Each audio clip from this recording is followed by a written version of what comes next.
Hey everyone, welcome. Thank you for coming today. Please silence your phones. We have Secretary Kerry here today. He's going to respond to some questions regarding COP28. We want everyone to sort of keep their questions brief and on topic so that we can get to as many as we can. We're going to have 2 microphone runners going around, so if you do have a question, please raise your hand and we will get the microphone to you. When you do get the microphone, please state your name, your outlet, and the country where you're visiting from. Quick plug, if you are not signed up to receive updates from the U.S. delegation, please visit state.gov/COP28. You will get updates about everything that's going on over the next week. And if we don't get to your question today, please feel free to reach out to climatecomms@state.gov. Thank you very much, and we will have Secretary Kerry join us now.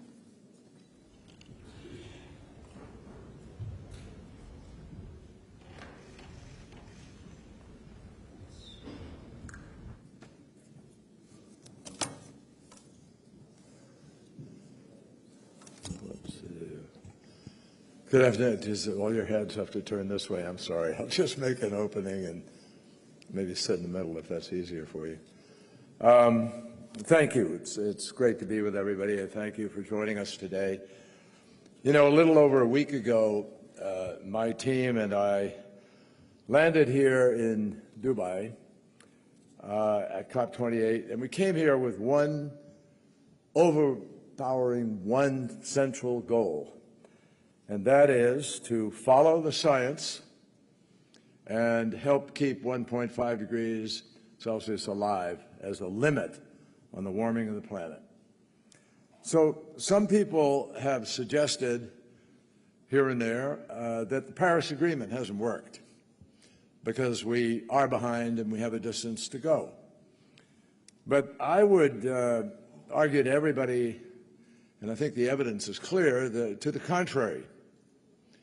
It has worked because I remember that before Paris, and I had the privilege of leading our negotiations in Paris. Before Paris, we were headed to 3.7 to 4 degrees of warming on the planet. And we didn't have a viable agreement among nations. And we weren't working together and coming together in a concentrated, coordinated way to try, as we all know, always difficult in international negotiations, but to try to move faster in one direction. So partly because of the work that we've done over these last 3 years, starting when President Biden took the oath, and I remember I was privileged to take that oath the same day later, but that's when we started work. And we are now, I am pleased to say, with the cooperation of people all over the world, with the cooperation of our colleagues and others, we are now substantially more on track. And I will say to you that I feel, having been to many, many COPs over the years, I feel a different energy here. I feel a different sense of mission and urgency, if you will. And I feel that people are really sensing that Mother Nature over the past year could not have been more clear with all of us, with the size of the floods and the fires and the changes in nation after nation about what is happening. Now, just the other day, this year, dubbed the hottest year in human history. And you see unbelievable warm, 4 times the rate of warming in the Arctic. It was 70 degrees Fahrenheit above normal in the Arctic last summer. It was 100 degrees Fahrenheit above normal in the Antarctic. I mean, how much do you really need to look at to sense the full urgency of what we are looking at? So we need, let us make no mistake, despite everything I just said about some progress to date, we need to emphatically accelerate the pace of emission reductions. That is the only way to keep 1.5 degrees alive. And our choices need to be based on basic mathematics and physics and the evidence that we understand and the best judgment of the best scientists in the world. Here in Dubai, through the first week of the Paris Agreement, the global stocktake, we have the ability to measure exactly what we've done and what we've not done. That's what the Paris stocktake will give us. And we will also have a chance to measure with honesty, candor, comprehensively, and hopefully with some vision on the part of the road ahead. But we will have the ability to be able to measure exactly what we've done and not done, and what the gaps are: financial gaps, emissions gaps, reduction in adaptation, and across the board. And I believe it is really important we do this with candor and with comprehensiveness. Already here in Dubai and in the walk up to this meeting, I would say to you, we have done a lot in this first week. And we've accomplished real things. About a month ago, when we met with Minister Xia Zhenhua in Palm Springs at Sunnylands and with his team, and we produced the Sunnylands Statement. And in that statement, we both agreed that our 2035 nationally determined contributions required by the Paris Agreement need to be economy-wide, and they need to include all greenhouse gases, which unfortunately many have not to date. This is a major step forward because it's only by getting non-CO2 gases into this mix that we're going to be able to raise the ambition and be inclusive enough to actually have a shot at accomplishing our goal. And today, about half the greenhouse gases that are warming the planet come from non-CO2 gases, and particularly from methane. Methane being 80 to 100 times more destructive than CO2 in the early years, and about 20 times more destructive in the later years. But either way you cut it, it's a hell of a lot more destructive than CO2. So we also agreed that the global stocktake should encourage other parties, all parties, no excuse for all parties not living here signing up to the same measure with respect to the 2035 NDCs. At the beginning, which by the way, we also agreed to deploy more renewables. And we agreed to do that specifically with the goal of being able to anticipate a reduction in emissions during the 2020s. And for all of you who have been following, what's happening globally on emissions reductions and on targets, you understand that China is saying we're going to do and try to target this for the 2020s is a move from where we have been. We can talk more about that if you want. But at the beginning of this week, as you all know, we had an historic moment. Never before on the first day of a COP have we taken a complicated and even controversial issue and been able to agree on it and start with a major agreement. And it is a major agreement. And I'm very proud of the work that Sue Biniaz and others on our team did throughout the summer working with the Transitional Committee, which included a lot of other countries, in order to be able to try to deal with the difficult issues that existed. So now we have a fund for climate impact response, and I think it's already got a certain amount of money in it to help stand it up. In the last 7 days, we've also made substantial progress on all aspects of the clean energy transition. Together with the EU and UAE, we co-led the pledge to triple renewables, double energy efficiency by 2030, and that now includes over 120 countries. We led, along with 5 other countries, including the UAE, the pledge to triple nuclear energy by 2050, which now includes over 20 countries from 4 continents. And we built supports that no new unabated coal plants should be built anywhere and permitted anywhere in the world, and we joined the Powering Past Coal initiative. We launched the first ever international fusion strategy just yesterday in a meeting of some incredibly smart people. One of them, our former Energy Secretary, Ernie Moniz, who was a partner with me in some of the work we did on the Iran nuclear agreement. And I can tell you that, he went from a skeptic as an MIT professor through his years to now believing very deeply that this has the potential, real potential, to become real and to transition. We also held the first ever methane summit with China in the UAE. And this week, governments, philanthropies, and the private sector mobilized over $1 billion in new grant funding and more than triple current global levels. And this includes a $255 million fund from a select few, a group of 6 oil and gas companies that agreed that they can use their expertise to help some of these countries be able to reduce their methane leaks or flaring or venting. And they each agreed to put up $25 million and to put people on the ground and to help provide the technology and other things necessary to make this happen. And the World Bank has assumed responsibility for the beginning of this, startup of a $255 million fund at the World Bank that will help to provide, that these reductions will take place, and also to cut methane from oil and gas, and a $200 million research effort on methane from livestock. We also saw major emitters like Turkmenistan and Kazakhstan and Kosovo and several others join the global methane pledge, bringing us to a total of 155 total members. And I just remind everybody here, our pledge is to reduce methane by 30% globally by 2030.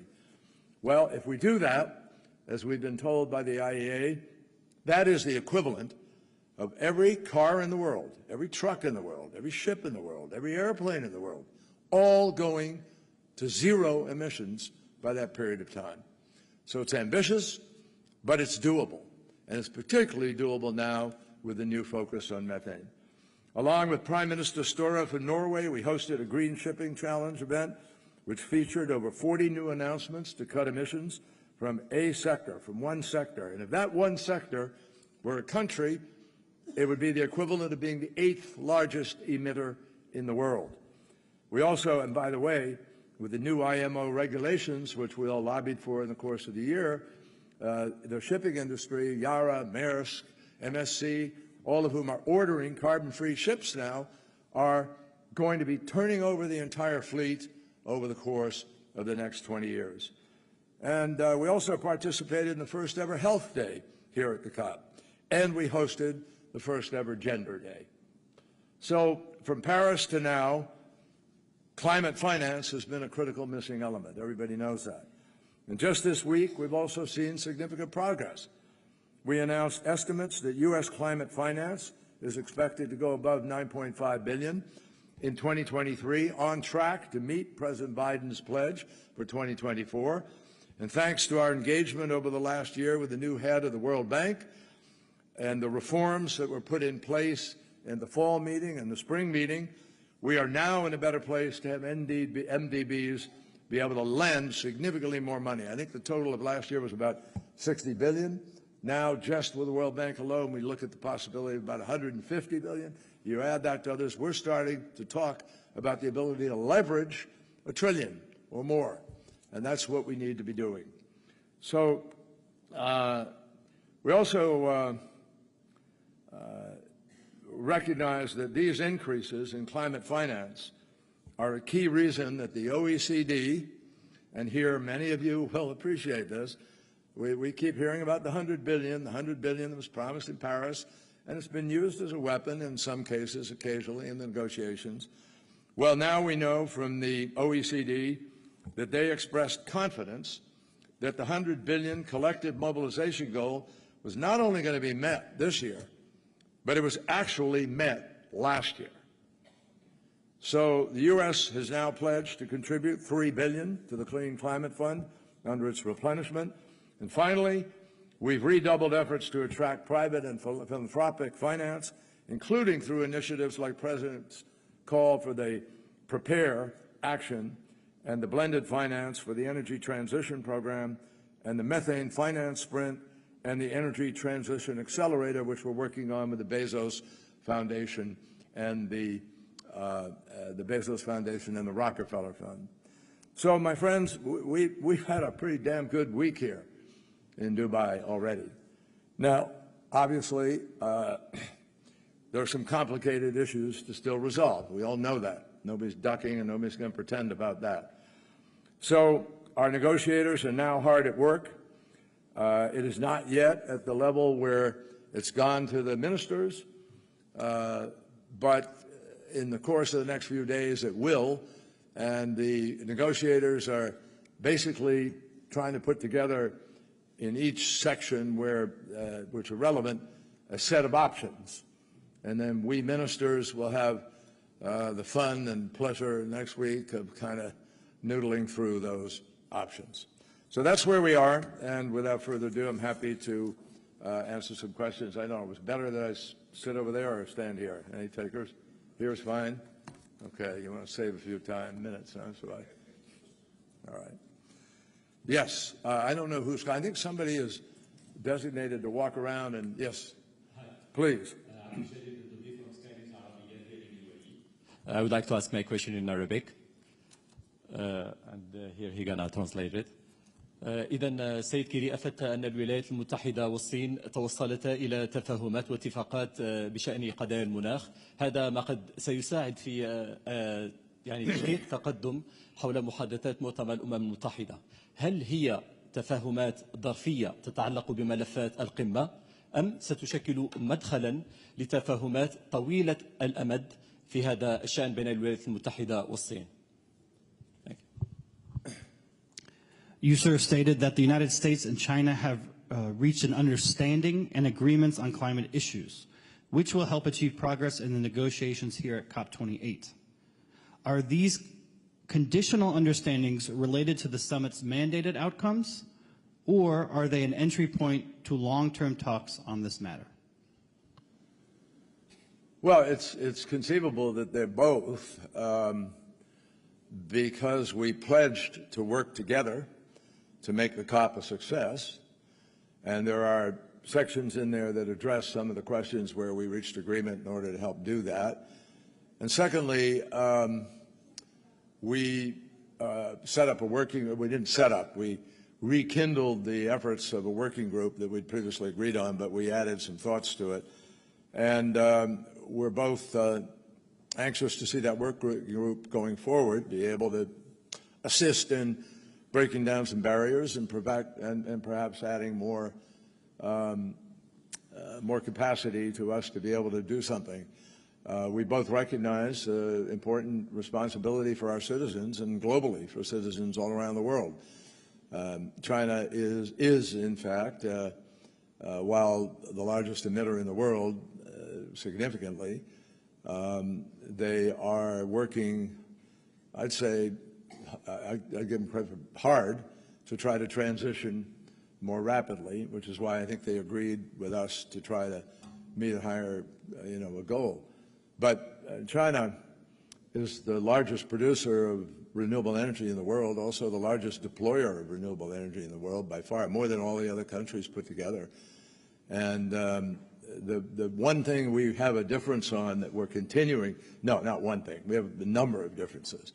But the biggest difference we have is obviously the challenge of new coal. And the hope would be that as they deploy the renewables, that will diminish the demand for that coal, some of which is working at a very low capacity even right now. So I'm not going to go into a lot of details on it, except to say that if we have any chance of hitting the 1.5 and holding on to it, we need the help of all of the largest economies of the world, of which China and the United States are both the 1 and 2. We're number 1, they're number 2 in terms of size of economy. But we have to get the other 18 members of that, that group to be able to really move a lot faster than they are. Oh, a final thing.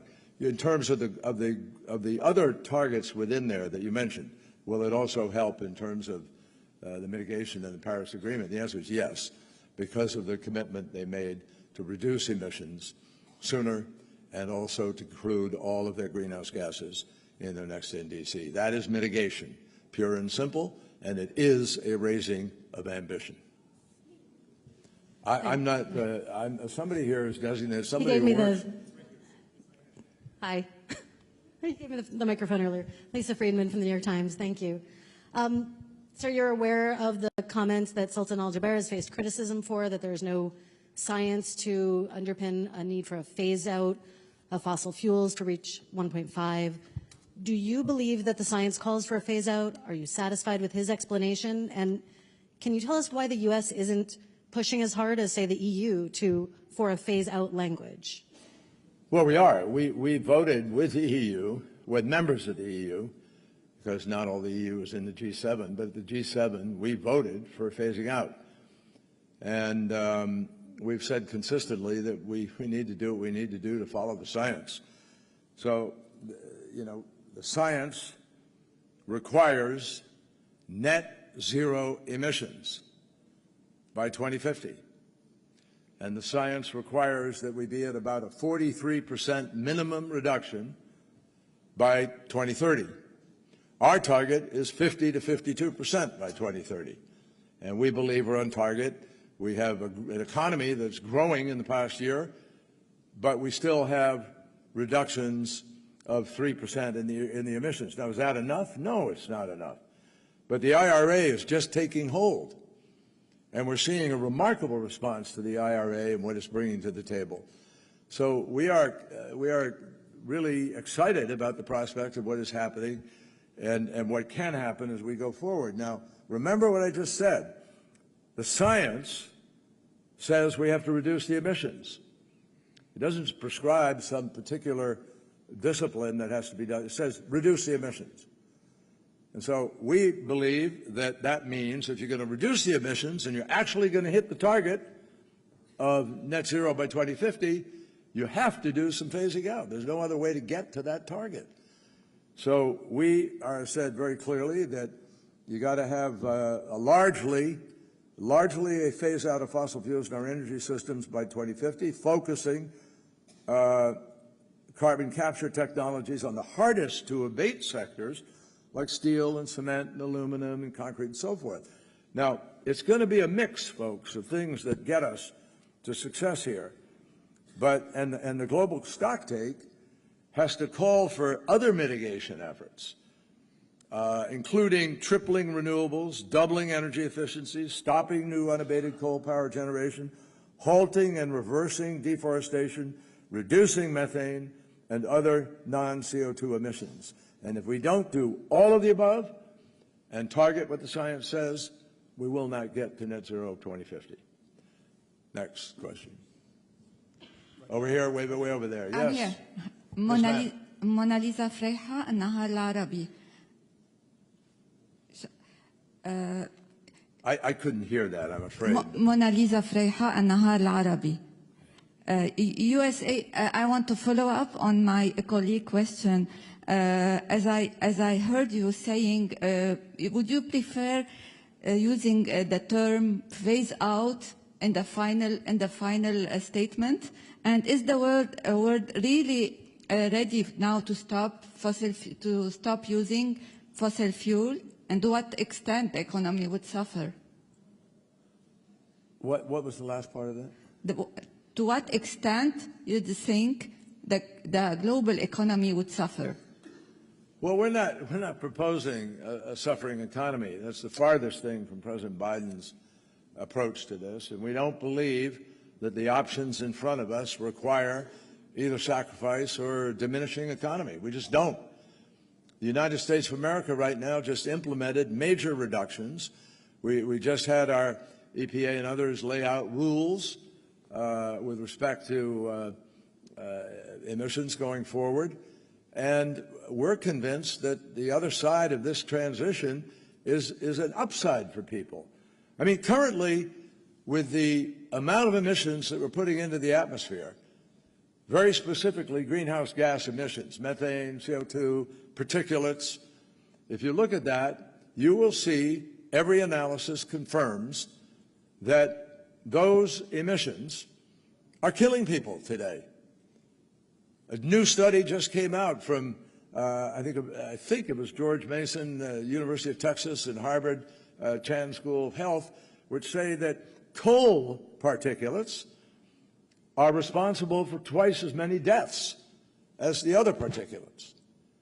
Now, obviously, we all have a responsibility to not be responsible for continuing a policy that we know is taking lives, moving people away from where they live, climate injustice, diminishing people's ability to be able to stay where they want to stay, or live in the heat that they have to live in, lose the water that they have today, live with drought, and all the other problems. Those are real.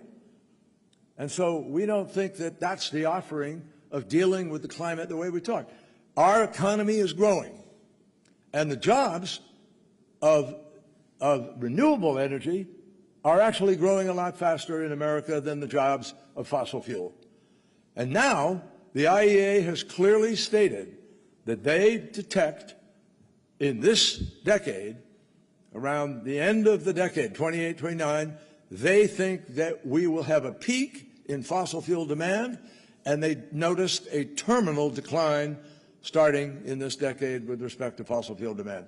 So it's not John Kerry or Joe Biden or any of us who are creating this dynamic. It is climate crisis coupled with the slow response of people who need to respond faster to make it happen, and to take, to begin to seize the benefits that await people out there.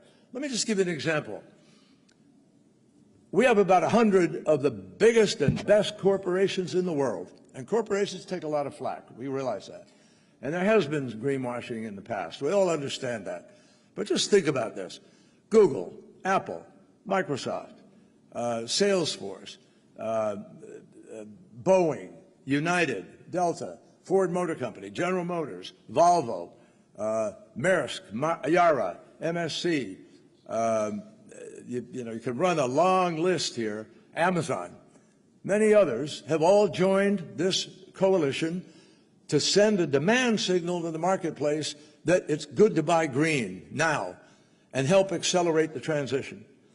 And by buying green now, you send a message up and down the food chain that there's money to be made. There's a better market out there. And those pathfinders are going to do well in the long run because, people are going to be, I think, sensitive and grateful to companies that behave the way we all need to with respect to this challenge. And their CEOs, let me be blunt, Lafarge Holcim is making green cement right now. They're making green. People are buying the green cement not because it's green, but because it's better cement. I mentioned Yara and Maersk and MSC and the ships they're now buying that are carbon. There's a carbon-free ship in the port right here. Ammonia, Fortescue, Andrew Forrest, who brought the ship over here on ammonia. So bottom line, folks, we think there's huge economic reason for people to be looking to this transition. And every analysis says it costs more to wait or to avoid it than it will to do it now. So I think the economics of this are pretty clear. And you have smart CEOs of companies like that, folks. They must know something. Seth Borenstein, the Associated Press. Going into the harder week next week, what are requirements for the U.S. that have to be in the GST, regardless, and what are the red lines for the United States that cannot be in there? And finally, which countries are you afraid of being the biggest obstacles to the phase-out language? Well, if I were to tell you that, I'm going to make people bigger obstacles. So I ain't going there. I will just tell you that we have some tough issues next week, but I think we have people of good faith who know that this is an international negotiation of consequence. And people will measure who steps up and who doesn't. I just think I'm going to leave it. I'm not going to go through all the details of the negotiation and say what our red lines are or not. I actually haven't sat, we sort of inherently know on our team what some of the red lines are, but we haven't ever sat there and said, okay, where are we here? We need to see what the options are that we get sent by the teams, and then we'll sit down and evaluate what the possibilities are. I can just tell you this, our North Star, and you've heard it a number of times around here, is 1.5 degrees. And we want to do everything we can to be on that track. And we want to be reasonable about what we do. There has to be a fairness in the air here. We don't want people just coming in and automatically, because their vested interest or they're feeling maybe, punched a little bit here, We got to do what the science tells us we need to do. And the science has been clear. In 2018, the best scientists in the world at the IPCC told the world, you, they said, meaning all of you who are in a position of responsibility to make a difference, you have 12 years left within which to make the key decisions that will be able to remove the threat of the worst consequences of the climate crisis. Now it's 6 years. We get in next year, 6 years, not 12. And let's ask ourselves, how well have we used the last 6 years? So this is crunch time. Folks, look, I didn't make up the science here, but I know enough to know that if people who are scientists who've spent a lifetime studying this issue are telling me that they are alarmed, they are terrified, they believe we are in uncharted territory, and that's what they've all said, quoted in some of your newspapers. You personally, some of you have written those stories. And if that's where we are, and the Arctic is at a crazy rate of melting, and it's at 70 degrees Fahrenheit in the summertime, and 100 degrees in the Antarctic, and you look at the fires in Greece and Australia and Russia and around the world, come on, what do you need? Are you telling me that the bottom line of companies that make $4 trillion globally in the course of an entire year, that somehow is at risk here? Come on. It's time to really get serious and make as much happen as we can. I'm not telling you that everybody's going to come kumbaya to the table, but I am telling you we're going to make our best effort to get the best agreement we can, to move as far as we can, as fast as we can, and that's what people in the world want us to do. It's time for adults to behave like adults and get the job done.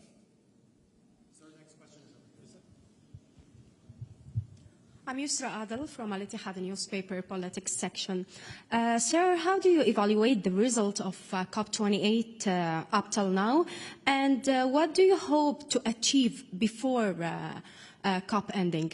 What do I evaluate the what of COP28? The results of COP28, the result of COP28 I think I till said now. all of that in my opening statement, to be honest with you. I'm not trying to cheat you of a question. But I think I answered everything that I saw had happened in the COP, and I've told you the results need to be the most we can get to be responsible. Here's the big framework of the stocktake, in my judgment. There are 3 mandated outcomes. Outcome number 1 was the fund for climate response, for climate impact response. That's already number 1. That was mandated. We do something. We did something. Number 2 is adaptation, the report from adaptation and raising effort there. We will, I'm confident, do something. And the final one of those was I'm drawing a blank here, which was the, let me see, the stocktake, the adaptation, and I believe on the mitigation, what we're doing, and also on the finance, and not just the finance, but also the effort to be able to bring countries together in this, structure that we've talked about to deal with methane and other critical gases in order to move faster. I think those challenges, the shipping challenge, the other things, we want those embraced in the language of this agreement, and hopefully there will be. That's my hope. And we have new finance mechanisms, I mentioned to you.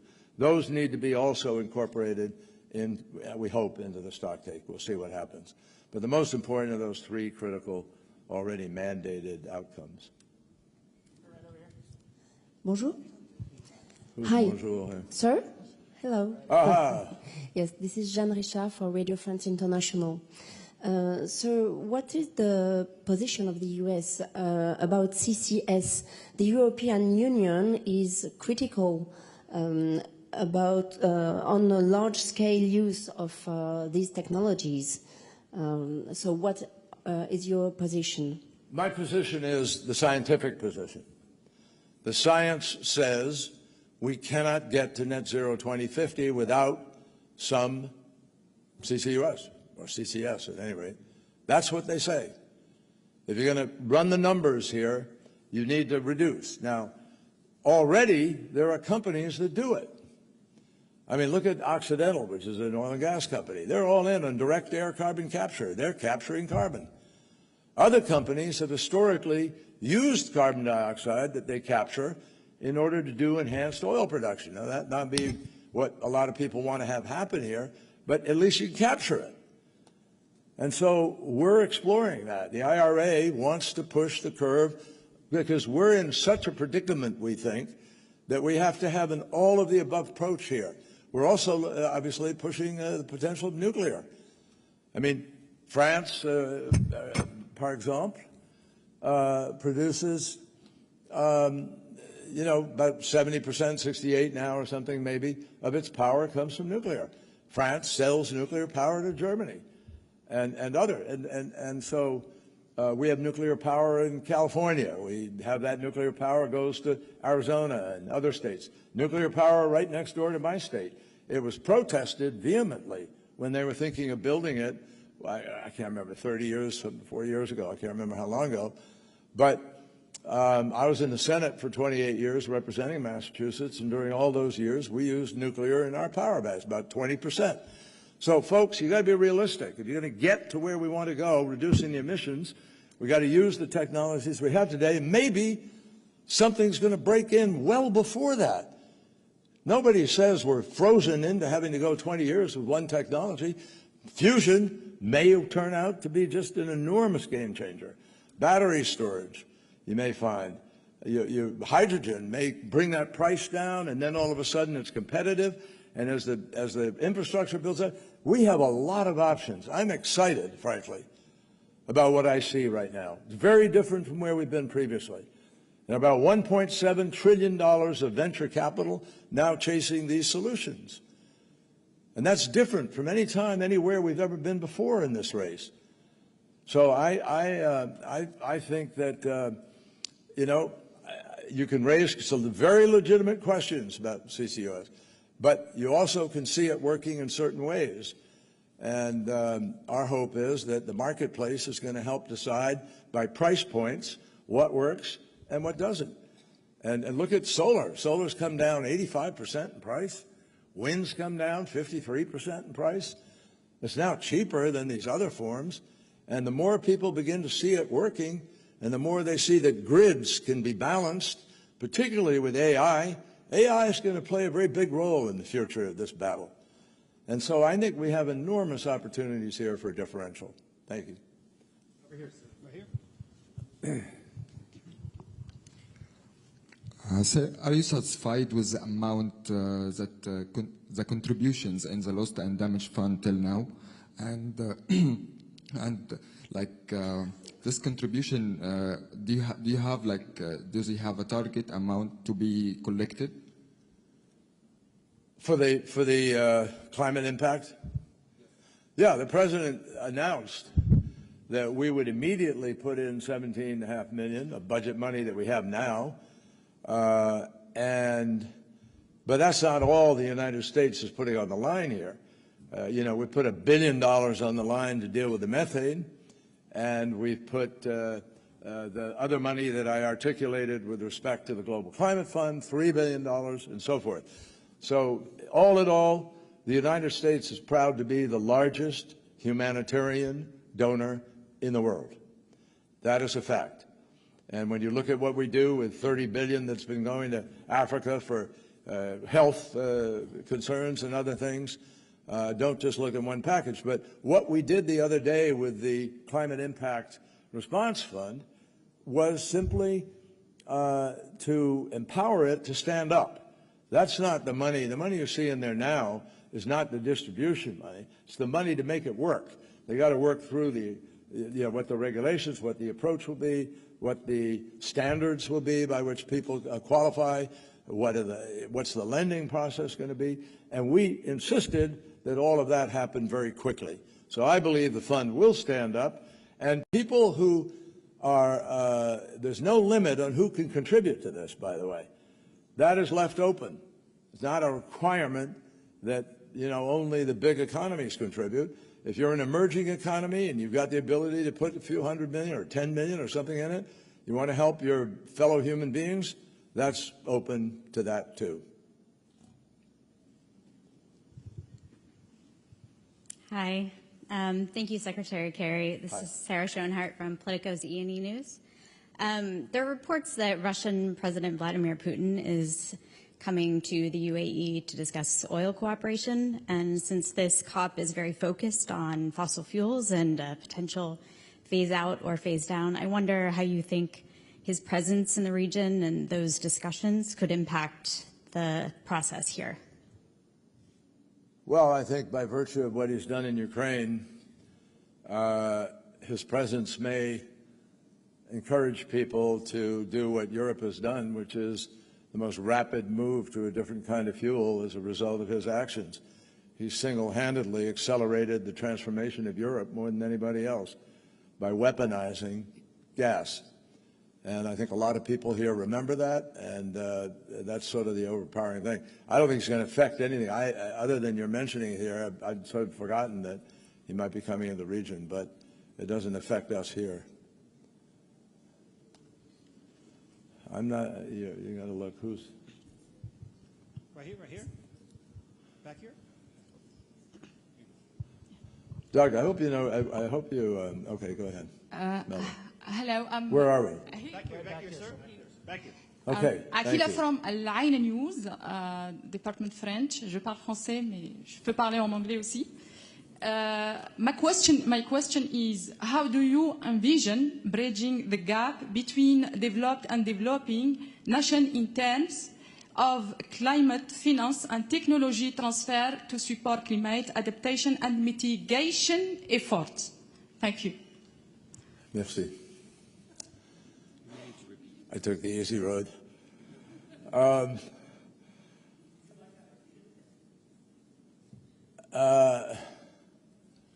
do you envision bridging the gap between developed and developing nations in terms of climate finance and technology transfer to support climate adaptation and mitigation efforts?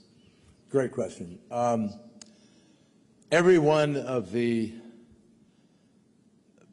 initiatives that I articulated earlier, the ETA, the various lending, the programs, the money the President's putting up, all of those things are going to help to accelerate the dispersal of money.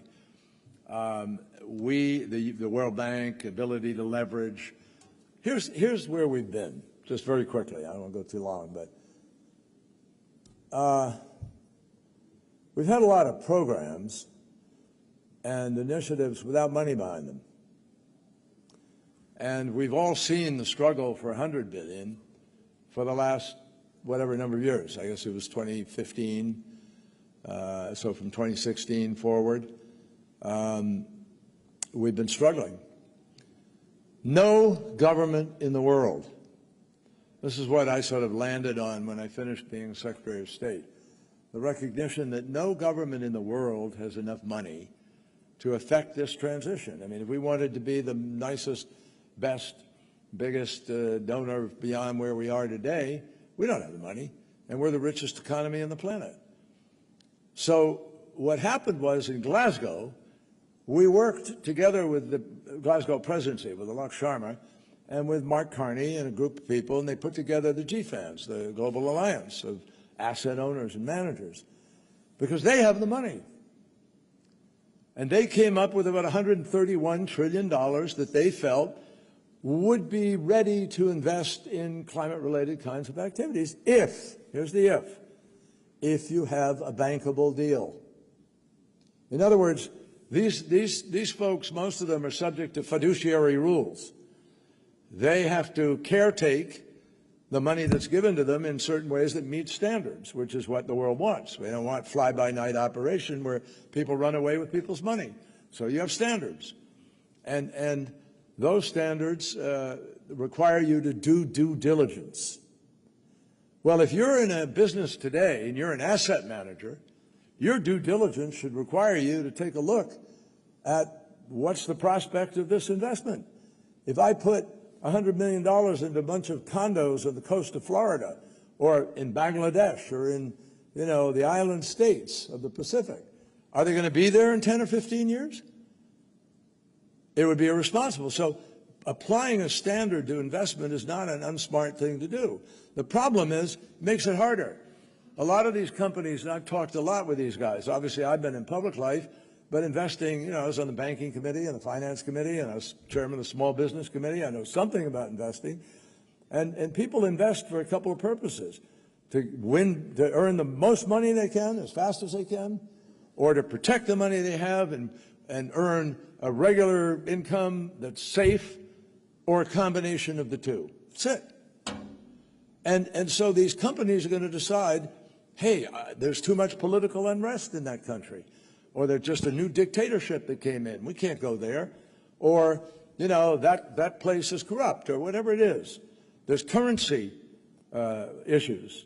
There's, you know, force majeure. There are all kinds of things that enter into risk. And that's why we set up a fund to try to address risk, to do what's called blended finance. The JET-P that we did with Indonesia took us a year and a half, but it's a deal where we put money on the table, and it helps them to be able to take the risk away and attract private capital. So they got $10 billion from the public sector, $10 billion from the private sector, and you get a deal. We did the same thing in Egypt with Nuefe, where Egypt agreed to take out 11 gas turbines, or 8, and send gas to Europe. They didn't need it because they took the gas out, and they would deploy renewables in their place. A 15-gigawatt net shift in emissions. That's what we were trying to do. And so, but we could only do it if we had some cash. We had to put $500 million on the table in Egypt, too. So, by the way, we don't have time for John Kerry or anybody else to be running around the world taking a year and a half, 2 years to get a deal together. We won't make 1.5 if that's the way we do it. So we've got to find a way to unleash a torrent of that money, and that's why we have the ETA and the other finance mechanisms that you see coming onto the table. So we can excite the marketplace. And the more excited the marketplace gets, the more you're going to see some of these managers and owners say, oh, man, there's money to be made in that. Let's get in there. And that changes the whole ballgame. And that's exactly what we're trying to do. Thank you. We have time for one more question. We do need to leave the room ready for 5 p.m. Thank you. Hi, Mr. Kerry. This is Kiyoshi Ando of Nikkei newspaper in Japan. I understand that with the IRA, USA is leading the way for decarbonization, but there is a worry among your partners, including Japan, that when there's an election in the United States, the result of the election sometimes makes the country to change its course dramatically. You're a diplomat. How could you address this issue? How do we address that issue? In other words, what happens if a certain person is elected? What I'm about to say to you is I really believe to my core. There was a time when that might have made all the difference, but not now. When Donald Trump pulled out of the Paris Agreement, and zero funded, by the way, for 4 years, there was no money, so that's part of the problem we faced when President Biden came in. But when he pulled out, something else happened. In America, we have a renewable portfolio law. All across our states, 50 states, have a renewable portfolio capacity move. They all have passed these kinds of laws. And so whether it was California or New York or, you know, a Midwest country or whatever, over 1,000 mayors and 37 governors all kept moving forward on the things that they'd pledged to do. So even while Donald Trump was president, 75% of the new electricity in the United States came from renewables. Now, I assume he didn't know it or he would have tried to stop it. But that's what happened. So Donald Trump may have pulled out of the Paris Agreement, but I'm telling you, the American people stayed in that agreement. And now, because of the economic decisions that have been made, Ford Motor Company, Volvo, General Motors, do you think, having decided to make electric vehicles, there's some reason they're going to suddenly turn around and go back to internal combustion engine? Not on your life. They're not going to do that.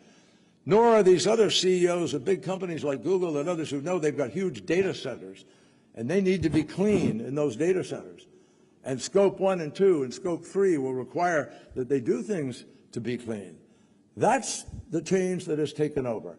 So I say to you with complete confidence, we will get to a global, low-carbon, no-carbon economy. We will get there.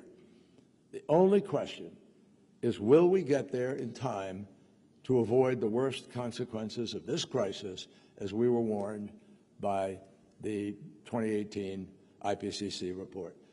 The scientists should guide this just like they're guiding every other choice. And I think that's where we are. Thank you all. I'll do another one of these when we finish, hopefully on the 11th, 12th, whatever it is. Thank you all.